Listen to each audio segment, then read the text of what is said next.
तो जैसे कि पिछले एपिसोड में हमने देखा था, जो एक ओल्ड मैन होता है वो एक लड़की पर चिल्ला रहा होता है और वो चिल्लाते हुए लड़की से बोलता है कि अगर तुम उन लोगों का फेवर पाना चाहती हो तो तुम्हें उस आइटम को हर हाल में प्राप्त करना ही होगा,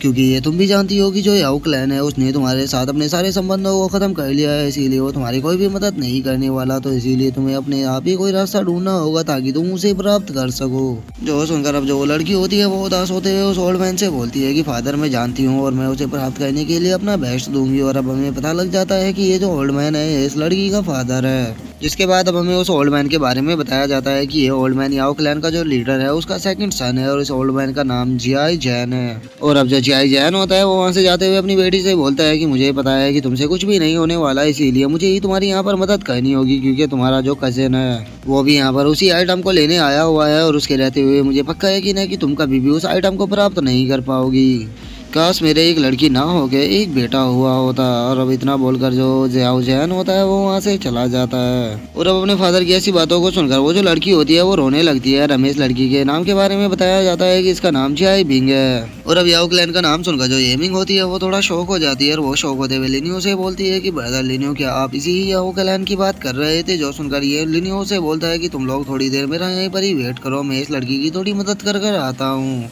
और अब लिनियो को वहाँ से जाता हुआ देखकर जो थर्ड एल्डर होते हैं वो सेवंथ एल्डर से बोलते हैं कि मुझे समझ में नहीं आता कि जो सैंड किंग है वो क्या करते हैं, वो उस लड़की की मदद करने के लिए क्यों जा रहे हैं, क्योंकि उस लड़की की हालत को देखकर मुझे ऐसा लग रहा है कि वो पहले से ही मुसीबत में है। तो फिर सैंड किंग क्यों खुद जाकर उसके साथ मुसीबत में फंस रहे हैं। जो सुनकर जो सेवंथ एल्डर होते हैं वो थर्ड एल्डर से बोलते हैं कि तुम्हें नहीं भूलना चाहिए कि वे सैंड किंग है और उनके दिमाग में क्या चलता है इस बारे में कोई भी नहीं जानता। और वे दोनों ये बातें कर ही रहे होते हैं, लेकिन तभी जो लिनियो होता है वो जियाई बिंग के पास पहुंच जाता है और वो उसके पास जाकर उसे बोलता है कि मैं जानता हूँ कि तुम यहाँ पर हार्ट क्लाउड ड्रोन को पाना चाहती हो, लेकिन मैं तुम्हें बता देना चाहता हूँ कि मैं उसे प्राप्त करने में तुम्हारी मदद कर सकता हूँ। और अब हार्ट क्लाउड ड्रोन का नाम सुनकर जो जियाई बिंग होती है वो भी बहुत ही ज्यादा शौक हो जाती है और वो शौक होते हुए लिनियो से बोलती है कि आखिर तुम्हें इस बारे में कैसे पता लगा और तुम हो कौन। और जियाई बिंग की इस बात को सुनकर अब जो लिनियो होता है वो वहाँ पर रखी हुई कुर्सी के ऊपर बैठ जाता है और वो बैठते हुए जियाई बिंग से बोलता है कि मैं केवल इतना ही नहीं जानता बल्कि मैं ये भी जानता हूँ कि तुम्हारा नाम जियाई बिंग है। और मैं जानता हूँ कि तुमने 1 महीने पहले जो नॉर्थर्न टॉम्स एक्ट है उसके अंदर काफी सारे पैसों को दिया था ताकि वे लोग तुम्हारी यहाँ पर मदद कर सके, लेकिन उन लोगों ने तुम्हें धोखा दे दिया और वे तुम्हारे कजन की मदद करने के लिए चले गए। लेकिन शायद तुम इस बारे में नहीं जानते थे कि जो नॉर्थर्न टॉम्स एक्ट का लीडर और जो तुम्हारा कजन है वे दोनों स्वॉन ब्रदर है और उन दोनों ने प्लान बनाया था तुम्हें बेवकूफ बनाने के लिए, और तुम भी उन दोनों के प्लान में फंस गई और अब तुम्हारे पास कोई भी रास्ता नहीं बचा है, क्योंकि तुम्हारे पास जो भी पैसे थे उनमें से एक बहुत बड़ा हिस्सा तुमने नॉर्थर्न टॉम्स एक्ट के अंदर दे दिया था। और अब लिनियो की इस बात को सुनकर जो जियाई बिंग होती है वो थोड़ी उदास हो जाती है और वो उदास होते हुए लिनियो से बोलती है कि हाँ तुमने जो भी बोला वो सब कुछ सच है और अब मैं बहुत ही बड़ी मुसीबत में फंस चुकी हूँ, क्योंकि मेरे पास ना तो पैसे है और ना ही किसी का साथ है। क्योंकि मुझे लगा था कि जो नॉर्थर्न टॉम्स एक्ट है अगर वही मेरी मदद करेगी तो मैं उस आइटम को आसानी से प्राप्त कर सकती हूँ, लेकिन अब मुझे समझ में नहीं आ रहा कि मैं आखिर करूँ तो करूँ क्या।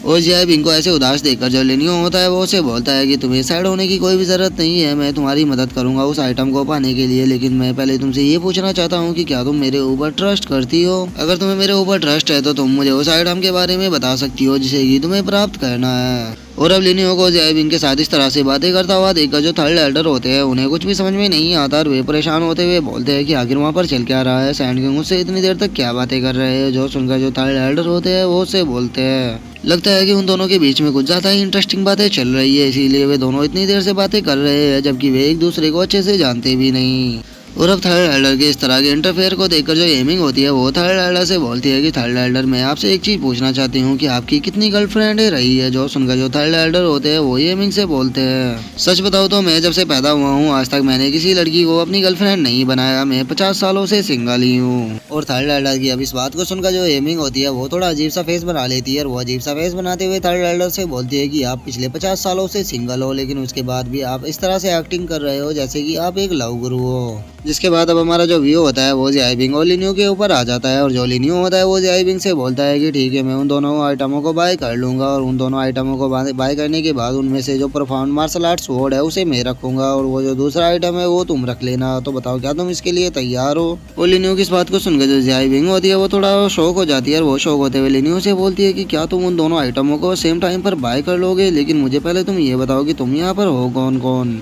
क्योंकि मुझे पक्का यकीन है कि मेरा जो कजन है वो मेरे ऊपर हमला जरूर कराएगा ताकि मैं उन आइटमों को ना ले पाऊँ। तो इसीलिए हम लोगों के पास कुछ आदमी होने चाहिए जो कि हमें प्रोटेक्ट कर सके। और ये मिंकी अब इस बात को सुनकर जो लिनियो होता है वो अपने लोगों की तरफ इशारा कर देता है। और जो थर्ड और सेवंथ एल्डर होते हैं वे खड़े होते हुए बोलते हैं कि हाँ हम सभी इसी के साथ में है। और जो एमिंग होती है वो भी अपने हाथ को खड़ा करते हुए बोलती है कि हम दोनों भी इसके साथ में है। और इतना बोलकर जो एमिंग होती है वो अपने मन में सोचती है कि मैं वैसे तो इस मैटर के अंदर इन्वॉल्व नहीं होना चाहती थी, लेकिन जो लिनियो है मुझे उसके लिए इस मैटर के अंदर इन्वॉल्व होना पड़ेगा। और वो ये सब बातें कर ही रहे होते हैं, लेकिन तभी वहाँ पर जो जियाबिंग का फादर जियाई जैन होता है वो आ जाता है। और वो आते हुए वहाँ पर बोलता है कि आखिर ये लोग कौन है। जो सुनकर जो जियाओ बिंग होती है वो अपने फादर से बोलती है कि फादर ये लोग मेरे दोस्त है और ये यहाँ पर मेरी मदद करने के लिए आए हैं। और जियाई बिंग की इस बात को सुनकर जो जियाई बिंग के फादर के साथ में एक बंदा खड़ा होता है वो उसे बोलता है कि ब्रदर जैन, माना कि हम एटमिचोर क्लैन से नहीं है, लेकिन उसके बाद भी जो हमारी रेपुटेशन है वो काफ़ी ज़्यादा है। तो आप क्या चाहते हो कि हम अपनी इस रेपुटेशन के साथ में ये जो ट्रेस्ट के पीस है इनके साथ में काम करें? अगर आप हमें अपने साथ में काम कराना चाहते हो तो आपको इन ट्रेस्ट के पीस को यहाँ से भगाना होगा, नहीं तो हम लोग यहाँ से जा रहे हैं। जो सुनकर अब जो जियाओ जैन होता है वो से बोलता है कि ब्रदर थोड़ी देर वेट करो, मैं इन लोगों को अभी यहाँ से भगाता हूँ, आपको यहाँ से जाने की कोई भी जरूरत नहीं है। और अब उस बंदे को खुद की इस तरह से बेइज्जती करता हुआ देखकर जो सेवंथ एल्डर होते हैं उन्हें बहुत ही ज्यादा गुस्सा आने लगता है। वो गुस्से में उससे बोलते हैं कि आगे तुम्हारी हिम्मत कैसे हुई हमें ट्रेस बुलाने की? अगर तुम्हारे अंदर दम है तो मुझे एक बार और ट्रेस बोलकर दिखाओ। और सेवंथ एल्डर की इस बात को सुनकर वो जो बंदा होता है उसे कोई भी फर्क नहीं पड़ता और वो सेवंथ एल्डर को मिडिल फिंगर दिखाते हुए उसे बोलता है कि मैं तुम्हें यहाँ पर ट्रेस बोलूंगा, तुम मेरा क्या ही उखाड़ लोगे, लो मैं तुम्हें मिडिल फिंगर भी दिखा रहा हूँ, अगर तुमसे कुछ होता होगा तो कर लो। और वो बंदा ये सब कुछ बोल ही रहा होता है, लेकिन तभी हम देखते हैं कि वहाँ पर जो जियाओ बिंग का कजन जियाओ कुंगशैन होता है वो आ जाता है और उसके साथ में नॉर्थन टॉप सेक्ट का लीडर हानसू भी होता है। और जो जियाओ कुंगशैन होता है वो वहाँ पर आकर जो जियाओ बिंग होती है उसका मजाक उड़ाते हुए बोलता है कि अरे देखो तो मेरी जो लिटिल सिस्टर है वो तो यहाँ पर अपने लिए लोगों को इकट्ठा कर रही है। और जियाओ कुंगशैन को वहाँ पर देखकर जो जियाई बिंग होती है उसे थोड़ा गुस्सा आ जाता है और वो गुस्से में उसे बोलती है कि जियाओ कुंगशैन तुम्हारे लिए सही यही होगा कि तुम चुपचाप यहाँ से निकल जाओ, क्योंकि तुम्हें नहीं बोलना चाहिए कि जो ग्रैंडपा थे उन्होंने ऑर्डर दिया था कि इस आइटम को प्राप्त करने के लिए हम लोग किसी दूसरे लोगों की मदद को ले सकते हैं, और हम लोग जिनकी मदद को लेके उसके बीच में ना तो तुम इंटरफेयर करोगे और ना ही मैं, तो फिर तुम अब यहाँ पर क्या कर रहे हो? और जियाओ बिंग की अब इस बात को सुनकर जो हानसू होता है वो जियाओ बिंग से बोलता है कि मिस जियाओ बिंग हम लोगों की विशेष तो आप ही के साथ है, लेकिन मुझे नहीं लगता कि आप जियाओ कुंगशैन को बीट कर पाओगी, क्योंकि उसका फ्यूचर आपसे ज़्यादा ब्राइट है और वो आपसे ज़्यादा बेहतर भी है। तो इसीलिए आपको हार मान लेनी चाहिए और उसके साथ कंप्लीट नहीं करना चाहिए। और अब हानशू की इस बात को सुनकर जो लिनियो होता है वो हानशू की तरफ देखते हुए उसे बोलता है कि सेक्ट लीडर हानशू, आपका आइडिया तो काफी ज्यादा अच्छा है, लेकिन मुझे नहीं लगता है कि ये जियाओ बिंग के लिए सही रहेगा। आप ये आइडिया जियाओ कुंगशैन को क्यों नहीं देते? क्योंकि मुझे लगता है कि ये आइडिया जियाओ कुंगशैन पर ज्यादा काम करेगा। और अब लिनियो की इस बात को सुनकर जो हानशू होता है वो लिनियो की तरफ देखने लगता है और वो लिनियो की तरफ देखते हुए उसे बोलता है कि तुम्हें क्या लगता है कि तुम्हारे जैसा एक कीड़ा अगर इसकी हेल्प करेगा तो ये कि जियाओ कुंगशैन को बीट कर देगी? और हानशू की इस बात को सुनकर जो जियाओ बिंग होती है उसे बहुत ही ज्यादा गुस्सा आ जाता है और वो गुस्से में चिल्लाते हुए हानशू से बोलती है कि आखिर तुम खुद को समझते क्या हो, तुम्हारी हिम्मत कैसे हुई मेरे गेस्ट को कीड़ा बोलने की? और जियाओ बिंग को ऐसे गुस्से में देखकर जो हानशू होता है वो हंसने लगता है और वो हंसते हुए जियाओ बिंग से बोलता है कि अच्छा अगर ये तुम्हारे गेस्ट है तो फिर तुम इन्हें मेरे से फाइट क्यों नहीं करवाती? अभी पता लग जाएगा कि हम दोनों में से कौन ज्यादा पावरफुल है। और इतना बोलकर हानशू लिनियो के ऊपर अटैक करने वाला होता है, लेकिन तभी जो जियाओ जैन होते हैं वो उनके बीच में आ जाते हैं और वो आते हुए बोलते हैं कि ये लोग हमारे गेस्ट नहीं है, बल्कि हम जिनकी मदद लेने वाले हैं वो ये है जो कि मेरे साथ में है। लेकिन तभी जो जियाओ जैन के साथ में लोग आए होते हैं वो जियाओ जैन से बोलते हैं कि ब्रदर जियाओ जैन एक मिनट रुको, हम इन कचरों के साथ में काम नहीं करने वाले, क्योंकि कुछ भी हो जाए ये हमारी रेपुटेशन का सवाल है। अगर आपको हमारी मदद चाहिए तो आपको इन कचरों को यहाँ से भगाना होगा, और रही बात नॉर्थन टॉम के लोगों से लड़ने की तो उनके लिए तो हम लोग ही काफी है।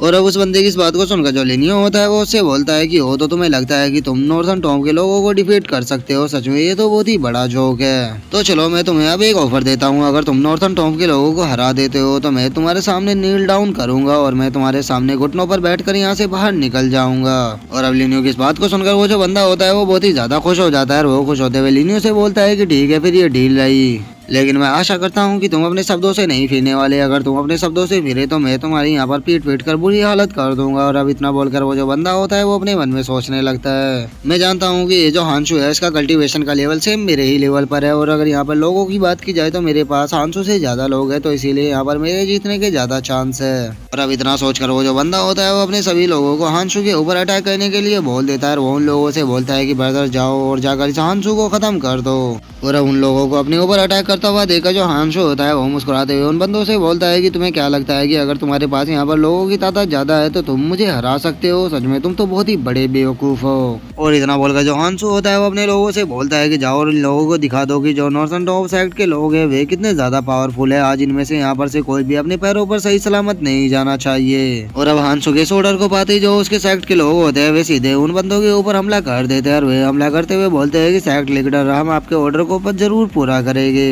और अब उन लोगों के इसी अटैक के साथ जो हमारा आज का एपिसोड है वो यहीं पे खत्म हो जाता है। तो अब नेक्स्ट एपिसोड में देखेंगे कि आगे क्या होता है। अगर वीडियो अच्छी लगी हो तो वीडियो को लाइक करना, चैनल को सब्सक्राइब करना। मैं मिलता हूँ आप लोगों से नेक्स्ट एपिसोड में, तब तक के लिए बाय बाय गाइस।